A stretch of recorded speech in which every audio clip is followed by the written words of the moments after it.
And while I'm very much about encouraging sister exes to meet and talk and form whatever relationships that are useful to them for whatever length of time they are, I also want to honor that it is a really vulnerable thing to do. I don't want to shame anybody who hears this and thinks, I don't want to do that. I can't do that. Legit. It worked for me. It has worked for a lot of women that I have talked to. And I encourage you just to assess your own situation, weigh the pros and cons. But what I am hearing and what I am experiencing is that is an extremely healing, positive thing to do as you process a relationship that didn't go the way you thought it would.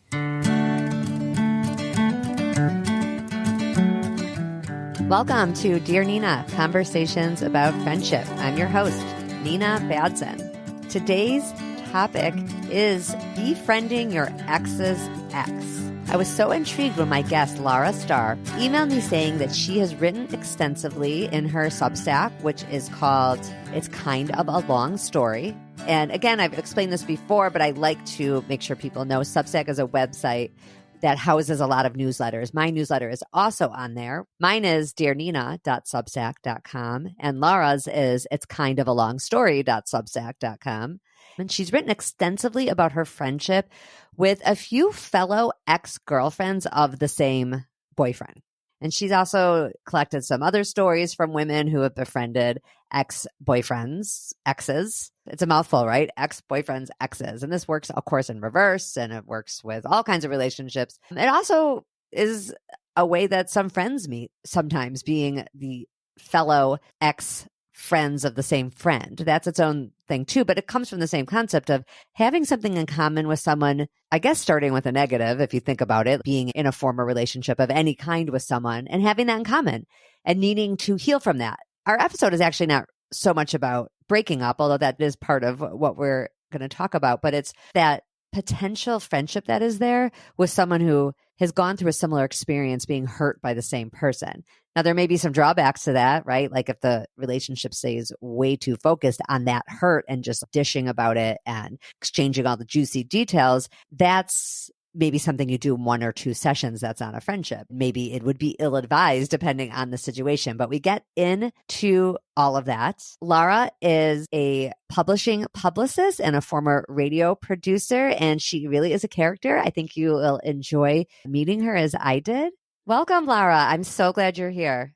Thank you. I'm so glad I'm here too. We're going to dive into this friendship angle that I teased in the intro. It's one I've never covered on my show before. And with almost 2.5 years, that's really actually a hard job to come up with a friendship angle I've never done. And that is the friendship between 2 exes. So just tell me your story. How did this come to be? It's so interesting that you say this kind of friendship between 2 women who have what I'm now calling a mutual mistake is that it isn't something you've heard before. And I started calling my sister exes.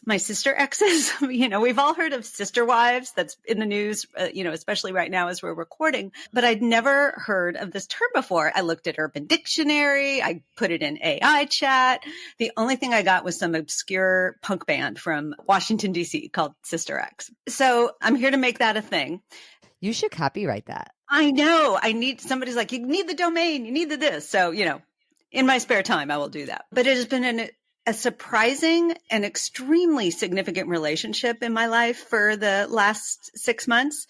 And as I've been thinking about it and talking about it, it is not uncommon. The more I talk about it, the more people tell me that they have these relationships. And not everybody forms strong, ongoing friendships. Sometimes it's just somebody who comes into your life as you're unpacking what you're taking away from this romantic relationship. And she is there to validate, support, listen, understand everything from, I know, to like, well, where were you on Valentine's Day 2022? That kind of thing.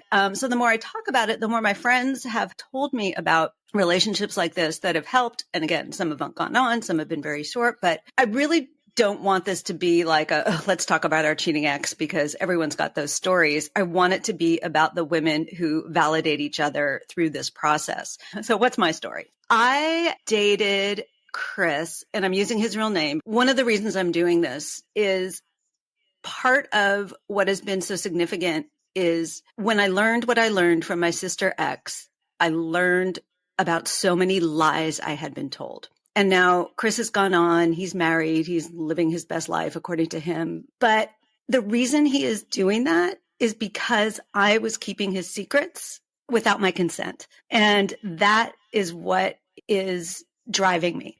It is driving me both to celebrate the relationships that I've formed between the women who have helped me process this and to reclaim my power by not holding his secrets. I'm anonymizing people I am not in touch with and who haven't given me their consent to do that. So I just want to put that out there off the bat. Has Chris ever said anything about the Substack? If he knows about it and has read it, which I highly doubt, we don't have a lot of friends in common. No friends in common, really. It hasn't gotten back to me. And he's been blocked on all my socials and stuff like that because I don't need to hear from him. I don't care what his reaction is. It's not about him. It's about me and what the story I need to tell. Okay, interesting. All right. So you have this breakup, but maybe you were in contact with this friend or wasn't a friend yet before you broke up. So I'll just let you keep going. Yeah. So Chris and I met in February 2017. My husband had passed away the year before, and I had been with my husband since I was 18. So I was like a new baby dater at age 46. I'll be honest, I was kind of excited about it. I had lost a lot of weight. I looked great. I thought, oh my gosh, I've got so many cool people in my life. I bet there's all kinds of friends to meet. 5 minutes on Match cured me of that. But I did meet Chris. He was only the second date I went on, and we hit it off the bat. Witty repartee of like Noel Coward and Nora Ephron category. Things in common, totally my physical type. He actually looks a lot like my late husband, and he looks a lot like my son's boyfriend. So there's a lot to unpack there too. Anyway, that we all have a type. So we dated on and off for about 5 years. The offs were always because of his drinking. I didn't see his drinking show itself as significant as it was for almost a year after we met when we were on vacation together in Barcelona. And he was literally like stumbling down the hallway in his underwear, drunk in the middle of the night. So after that, I kept dating him, obviously, but I wasn't going to move in with him. I wasn't going to live with him. I wasn't going to take it to a more serious level until and unless he addressed his drinking, which he never did. And what was curious is that he would break up with me after a drinking episode. And at the time I told myself it was because he knew he wasn't good for me. He wanted better for me. Now, who knows? But that was sort of the dynamic of our relationship. After about 5 years, we're moving into what I thought was a post-romantic relationship friendship. We were seeing each other, spending time together, sometimes leaning on the benefiting part of the friends with benefits, but less frequently. But I really thought we had a solid friendship in sort of the first part of 2022, which would have been about 5 years into our relationship. And I thought, look at us all sophisticated, going out as like ex-partners who can go out and talk about our past and wish each other well. And that is what I thought was happening. So the other thing about Chris is he is a raconteur. He is a great storyteller, a great talker. I joke about when I go on dates, they have to pass the Netflix test. Would I rather spend more time with you or watch Netflix?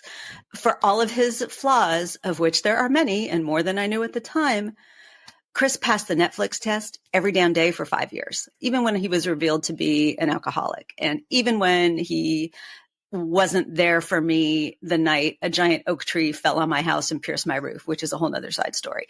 Even, I could not deny the strong attraction and how much freaking fun we had together and how much I enjoyed listening to him tell these stories. And he talked about his exes a lot. It was all in the context of stories about his past or things he had done. There was sort of this cast of characters that comes with Chris that are all of his exes. So I knew the name Susan. I knew the name Monica. I knew the name, Tracy. Like I knew these names, but of course I had never met any of them. And they were sort of these mythic figures. And the one who loomed largest in our relationship was Susan, because she was the one he lived with for 2 years before he and I met. So I heard a lot about Susan, and unlike his other exes he talked about, it wasn't kindly. And I got a lot of his versions of the stories of their time together, blah, blah.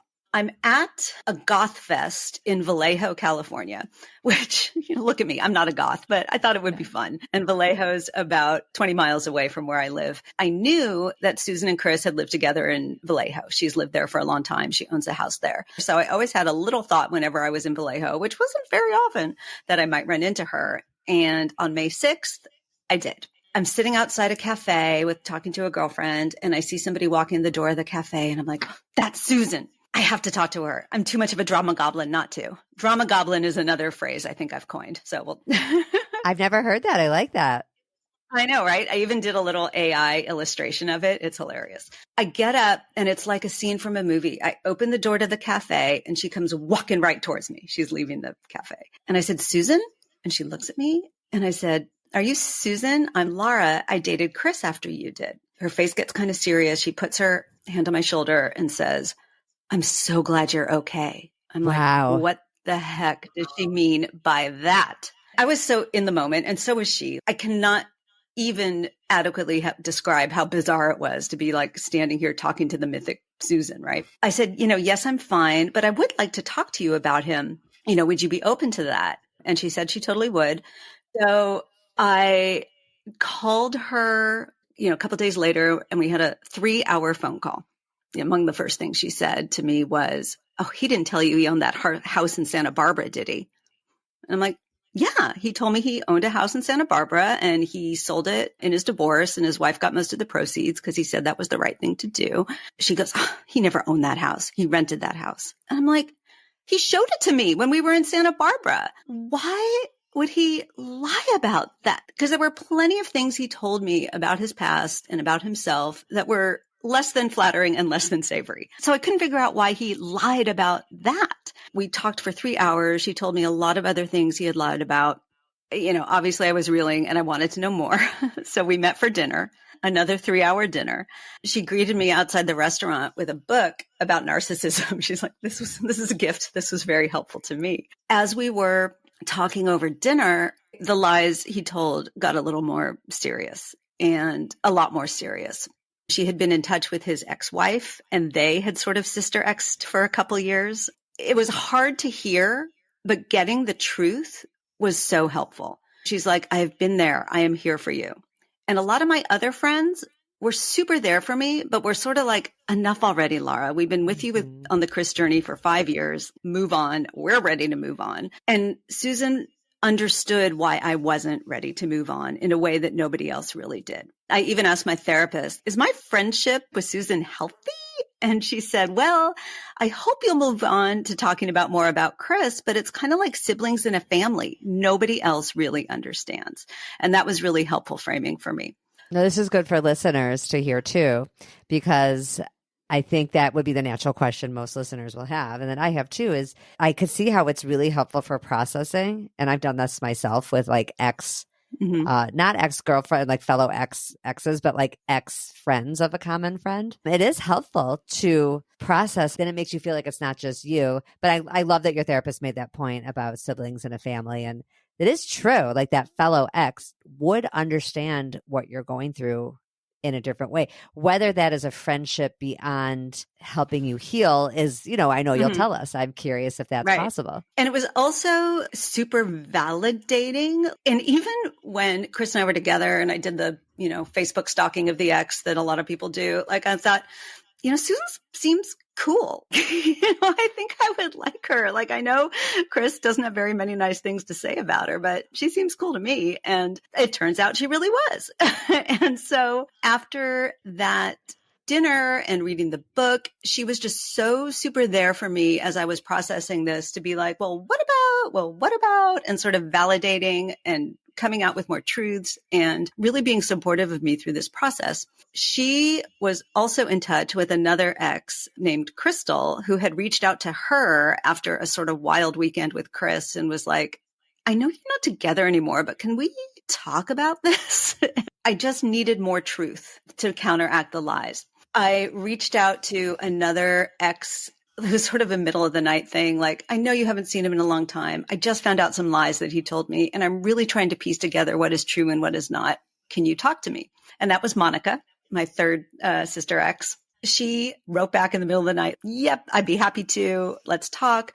When we talked, I said, how long have you got? She said 20 minutes. 3 hours later, we're still talking. Of course. She hadn't dated him in a very long time, although he re-showed up in her life later, long story. But again, to have that connection, to have someone who understood, to have someone who was there to support me during this swirly time. And, all these women I was meeting were like, you're cool, you're bright, you're savvy. You're not some like shrinking violet, mousy woman who the Lothario came and sweet talked and stole her inheritance, which was incredibly validating. Over the course of this past summer, when I was sort of a combination of Nancy Drew and the crazy ex-girlfriend, like I'm putting all these sister exes together, they sort of ranked in terms of how close we got, how much our relationship moved beyond Chris. And Susan really became my most significant number one sister ex. We lived close by each other. She came to my housewarming party. We just went to go see John Waters together. We went to a museum. Like, we're just legit girlfriends, and the Chris connection is significant, but is not the only thing our friendship is based on. I was right when I was looking back at her Facebook. She is cool. She is awesome. She is funny. And I'm so very grateful for that, to have this friendship and to have one that is so significant for me, because it touches on so many significant parts of my life and what I've learned and my journey. So she's coming to hang out with my family on Christmas. Like, we are friends. As you're talking, this makes me think of how every friendship starts with some context. So let's say you're college friends. If you never, and then college ends, if you aren't able to move that connection beyond we lived in that dorm, we had so much fun, or we had this memory together, we went to this party. If it always stays in nostalgia, same issue here, where if you were to only have the Chris piece in common, it wouldn't really move forward. But just like in those other relationships, if you can move beyond the original context under which you met, that's how you stay longer term friends. It totally makes sense, the ranking, because it's chemistry, it's location, it's all these things. Yeah, absolutely. So Susan and I have become actual friends. What is so significant to me about this whole episode, and really, and I'm sure you find this too in the work you do, is the story of my 50s is the story of my friendship with women. Even my friends who are partnered, their friendships have taken on a hugely more significant role in our lives in our 50s. And especially true for people like me who are empty nesters and I'm not in a relationship. It just feels like middle-aged women have just sort of collectively and unconsciously decided to rise up and connect and lift each other in a way I didn't experience in earlier parts of my life. So this is all feeding into that dynamic as well. Even the sister exes I'm not in as close contact with for all the reasons that you suggested, proximity and, interest level, all those things. At the core, we are recognizing the sisterhood in each other. I am here to show up to help you. I have been there, and I'm going to hold your hand through this very difficult part of your path in a way that nobody else can. And I might let it go again once our work here is done. But for this moment, I am here with you. None of the women I reached out to were hesitant to do that, even though it brought up some memories and feelings that were not always pleasant. Their initial impulse was yes, this is another woman, someone on the spectrum of friendship who I can show up for, and I'm going to. And that has been beautiful, for want of a better term. And I don't know that it's something that men do for each other or would do for each other, especially coalescing around a fellow ex. Gentlemen, you're welcome to correct me if I'm wrong, but I think there's just so much more ego involved in it, and they just want to show up to trash the ex, which is not what I'm here for. I mean, sure, we've done some of that. And again, so I think that is a unique quality of the kinds of relationships that women are drawn to form. I love how you stated that expression, spectrum of friendship. That's another good way of saying it. That's right. You don't have to be best friends for the connection to be worthy, for it to add something to your life, to, you feel enriched by it. And even if it's for a short time, you have helped each other heal. I love that you've been able to keep some of that for longer. I'm curious, since you've been writing about this on Substack for a little while, I gather other people have reached out to say, this has happened to me. Can you just tell me a couple of those stories? People have reached out to me, which is why I'm learning this isn't as uncommon as you would think. A friend of mine, she told me she was starting to date a new man after she was on the tail end of a very messy divorce. And she said, If there's an ex in his past who has something to tell me, bring it on. I want to know. She did. She connected with this guy's ex-wife and his ex-girlfriend, learned a lot of shady things, and was able to cut off a relationship before it got significant or scary. Another friend of mine connected with a sister ex from a guy she was dating for several years and was on the verge of living with and was really serious about, happened to find some mail that led her on a path to the sister ex who he was seeing at the same time. And they were like legit comparing notes. Where were you on this day? And what did he tell you about this? And what about, and they formed a friendship that lasted quite a bit. You know, they talked about going camping together and they had fun. And they also sort of ganged up to ambush him in a way that was pretty funny too. This stuff could be a Netflix series. It really could. I liked your Nancy Drew thing. Yeah. There is so much material here. And Nina, legit, we could talk for hours. And so my Substack is not paid. I'm not making any money off of this, but let me just tell you, listeners, I am scratching the surface. So if you are intrigued, I encourage you to read more. Yes, and I will have all the ways people can find you, especially on your Substack, but also on social media in my show notes. Is there any last thing you want to leave with listeners before we say goodbye? I want to honor how scary, what the potential is for reaching out to a sister ex to not work out. I'm very fortunate. The people I've reached out to have shown up and been incredibly supportive and incredibly generous. And the information that they shared with me, while scary and sordid, was extremely helpful to me in my healing going forward. And while I'm very much about encouraging sister exes to meet and talk and form whatever relationships that are useful to them for whatever length of time they are, I also want to honor that it is a really vulnerable thing to do. And it might make you emotionally unsafe. It might make you physically unsafe, depending on how bad your ex is. I don't want to shame anybody who hears this and thinks, I don't want to do that. I can't do that. Legit. It worked for me. It has worked for a lot of women that I have talked to. And I encourage you just to assess your own situation, weigh the pros and cons, think about all the ways that it might go. But what I am hearing and what I am experiencing is that is an extremely healing, positive thing to do as you process a relationship that didn't go the way you thought it would. That's great. That's a really good point. I'm glad you brought that up. Lara Starr. That's such a great name too, by the way. When we were dating, my husband said to me, stick with me, kid. I'll make you a star.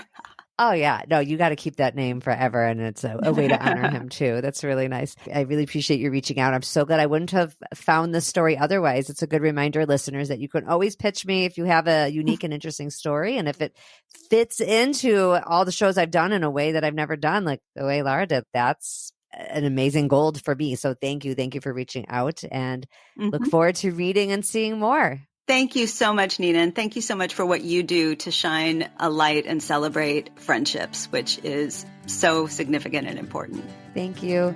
Listeners, come back when our friendships are going well, and you never know when you'll find those friendships. We are happier all around. Bye.